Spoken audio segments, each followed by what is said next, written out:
Hello guys, tara samahan niyo ako gawa tayo ng maha blanca na walang gata. So ito yung ating mga ingredients, ayan yung ating cornstarch. Tapos meron tayong butter, tapos fresh milk, then condensed milk, tapos cream corn, whole corn, tapos ito vanilla, tapos gagamit tayo ng cream cheese. So ito, yung fresh milk, ito yung ginamit ko. Ayan. So tatlong piraso ang nilagay ko yan. So hindi tayo gagamit ng water. Ito yung ilalagay dito sa ating cornstarch. Ayan. Tunawin lang natin siya. So, ayan, tunawin lang natin. So, try natin itong walang gata.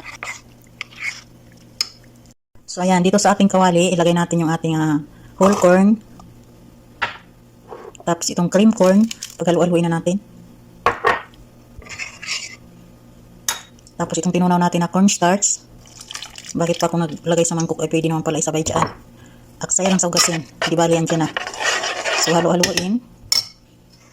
So, hindi tayo gagamit ng asukal kasi ito na yung gagamitin natin. Ayaw ko nang matamis eh. Ako lang naman ang kakain ito. So, ilagay natin itong condensed milk. So, ayan, after natin malagay, yan, simot na siya. So, itong ginamit natin pag-blend sa ating half ng ating whole corn. Lagyan natin siya ng milk kasi sayang yung mga ano niya. Ilagay natin yung isang basa ng milk. Din, alug-alugin. Tapos, idagdag natin dito. Sayang kasi, may lasa pa yan, manamis-namis.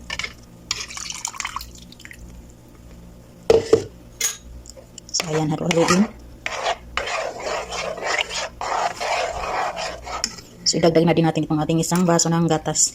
Ayan, purong gatas talaga yung mga kusina. Wala kasi akong gata, kaya ayan. So, lagyan natin ng cream cheese. Wala akong ibang cheese, ito lang. So, 2 tablespoon.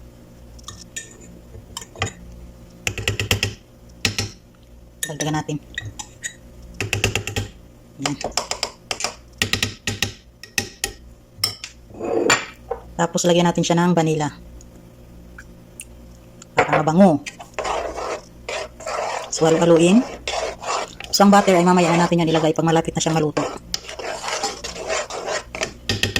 Diba? Para-paraan. Guys, salang na natin siya. Ayan.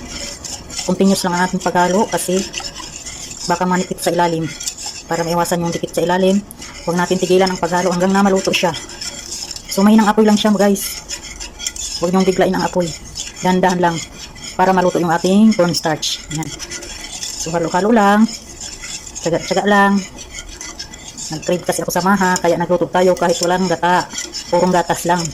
Ang sarap nito, siguro malinamnam. Unti-unti lang bumibigat yung ating paghalo. Malapit na siyang kumulo.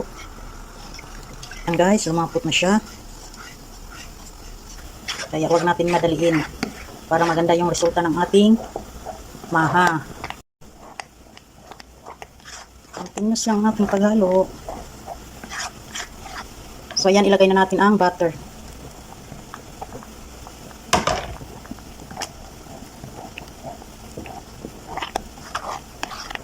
So, ayan. Ready na yan siya guys. Ilagay na natin sa ating lagyanan. So, at ito na siya. So, dito natin siya ilagay sa ating sana magkasya. Ayan, kasya lang.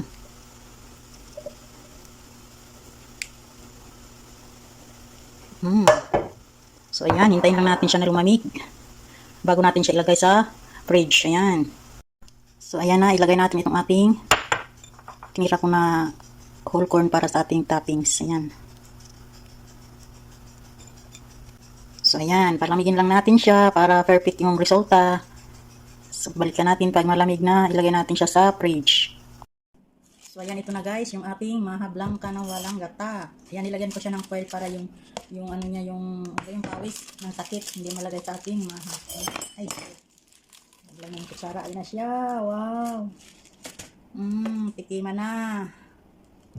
Ayan, tikman natin. Oh, super creamy.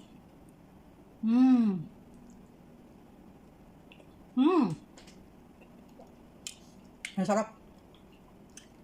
Creamy siya guys. Hindi pa siya tumigas kasi ilang oras ko lang itong nilagay sa ref.